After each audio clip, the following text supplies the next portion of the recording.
Islam is in the news regularly due to terrorist attacks, but whenever we quote the Muslim sources that justify these attacks, people object and say, but there's violence in the Bible too. People who respond like this are obviously missing the point. Our criticism of the Quran isn't simply that it contains violence. Almost any history book will contain violence. A book about World War II, for instance, will contain lots of violence. The problem with the Quran is that it promotes ongoing violence. The final marching orders of the Quran are to fight those who do not believe in Allah. So do we find the same problem in Christianity? Are Christians commanded to violently subjugate unbelievers? Let's think about how Christians are told to live. In Mark 12, one of the scribes asks Jesus, "What is the greatest commandment?" Jesus answers, "The foremost is, 'Hear, O Israel, the Lord our God is one Lord, and you shall love the Lord your God with all your heart, and with all your soul, and with all your mind, and with all your strength. The second is this, you shall love your neighbor as yourself.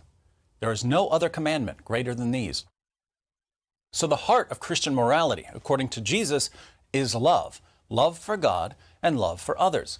We obey God because we love Him. We care for others because we love them. In the Gospels, Jesus tells us that our lives are to be characterized by gentleness, mercy, and peace. In Matthew 5:5, Jesus says, "Blessed are the gentle, for they shall inherit the earth." In 5:7, He says, "Blessed are the merciful, for they shall receive mercy." In 5:9, He says, "Blessed are the peacemakers, for they shall be called sons of God."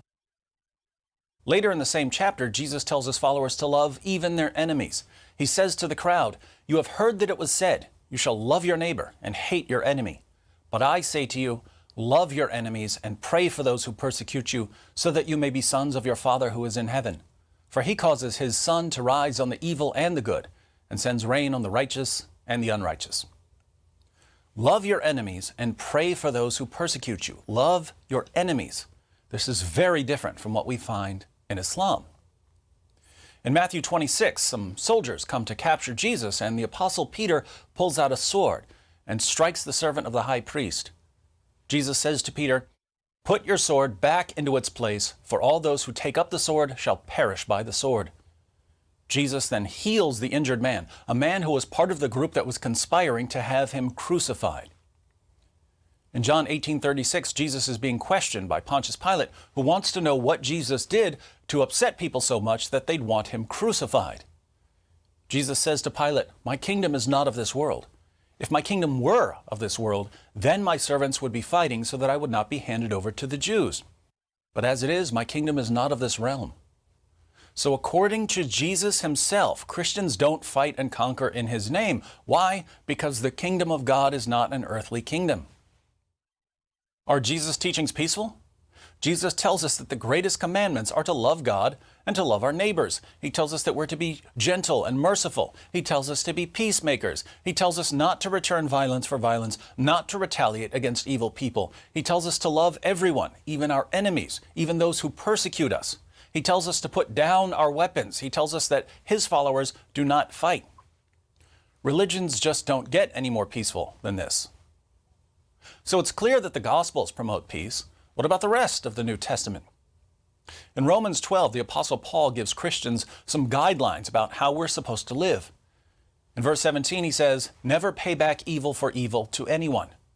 Verse 18, "If possible, so far as it depends on you, be at peace with all men." Verse 19, "Never take your own revenge, but leave room for the wrath of God. Don't retaliate. Let God repay the evildoers." Verse 20, "If your enemy is hungry, feed him, and if he is thirsty, give him a drink." Paul tells us to care for our enemies. In 1 Corinthians 16:14, Paul says, "Let all that you do be done in love." In Ephesians 5:2, Christians are commanded to walk in love. In 1 Thessalonians 3:12, Paul says, "May the Lord cause you to increase and abound in love for one another and for all people." We are to abound in love for all people. In 1 Thessalonians 5:15, Paul commands us to see that no one repays another with evil for evil, but always seek after that which is good for one another and for all people. In 1 Timothy 2:1, Paul says to Timothy, "I urge that entreaties and prayers, petitions and thanksgivings be made on behalf of all men." In Titus 3:2, Paul says that Christians are to malign no one, to be peaceable, gentle, showing every consideration for all men. Over and over again, Paul tells us to love everyone, to live in peace with everyone, to be gentle towards everyone. We see the emphasis on peace, gentleness, and love in other New Testament writings as well. The author of Hebrews in 12:14 says that Christians are to pursue peace with all men. In 1 Peter 2:17, the Apostle Peter tells us to honor all people.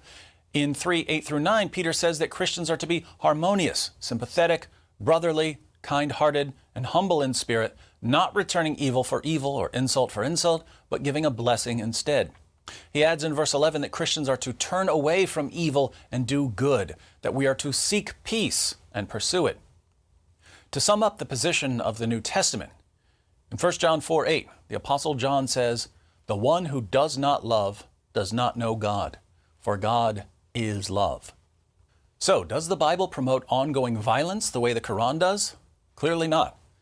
The Bible promotes ongoing love, peace, mercy, and concern for others.